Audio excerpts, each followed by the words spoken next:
Answers, Brennan. That's what I want. But you won't get them, Cameron. Not ever. Is that so? Because if you don't tell me everything, this little mental hospital vacation of yours never ends. People will pump you full of illegal substances every day until your memories turn to mush and you start questioning your own reality. And that's just the beginning, sweetheart. This seemed to shake some of Brennan's confidence, yet she tried to hold a bargain. If I tell you, do you promise to let me go? Walk out of here on two legs?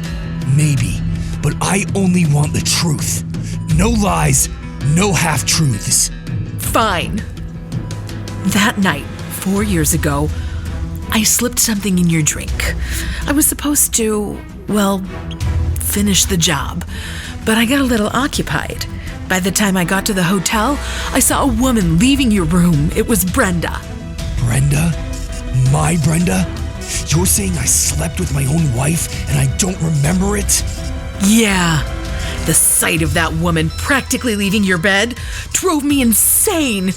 So I had someone dig into her life. Turns out she got knocked up by you. One night, Cameron.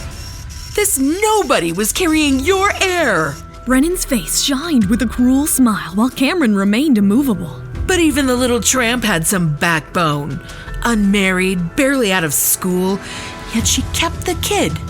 Figured she'd snagged herself a golden ticket, a way to latch on to you and your money with that screaming trophy. The thought of it, the thought of that social climber leeching off you made my blood boil.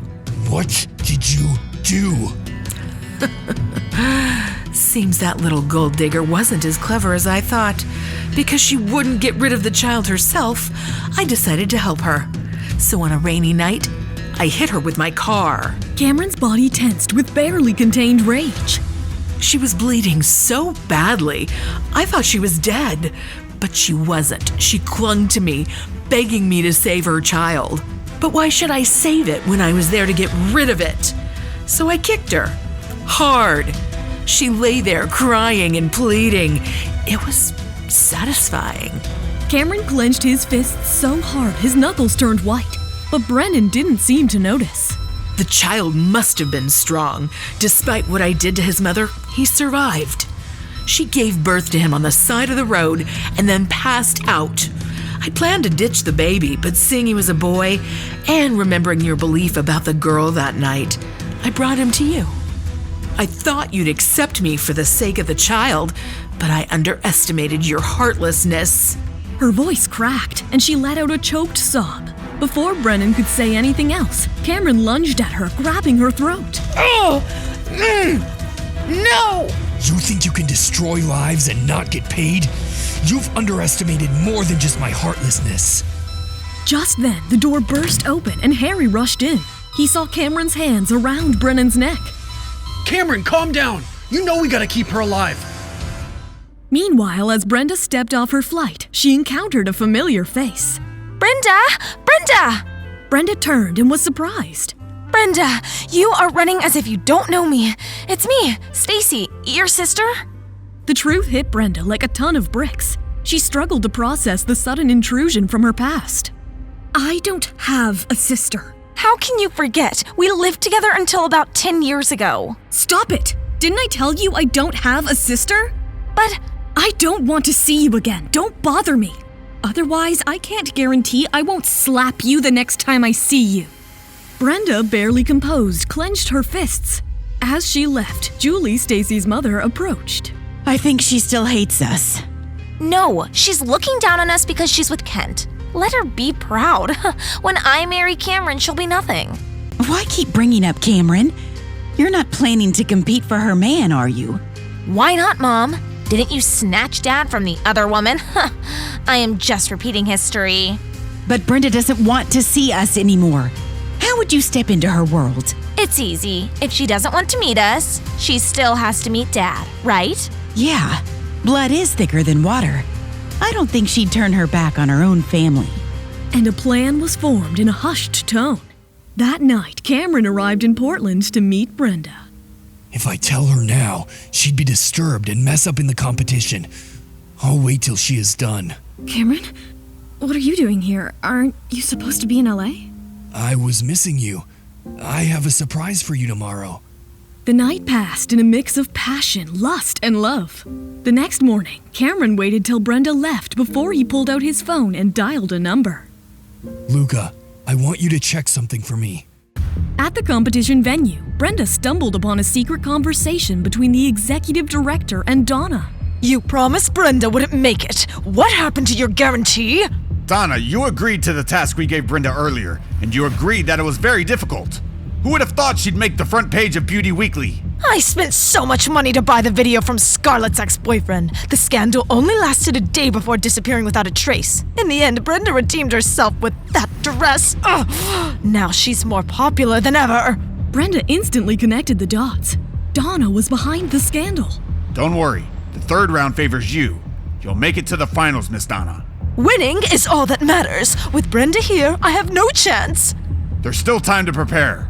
Today is just the third round. You can take her down in the finals. The director proposed a scheme to Donna to rid of Brenda. Unknown to Donna, Brenda overheard it all. All right, Donna, let's see if you can win this one. The competition resumed with a new challenge. Now announcing the rules for the third round. Like before, design an Olympic-themed outfit with your model in 3 hours. On stage, a clothing company will quote a price to buy production and marketing rights. Your ranking rests on that quotation.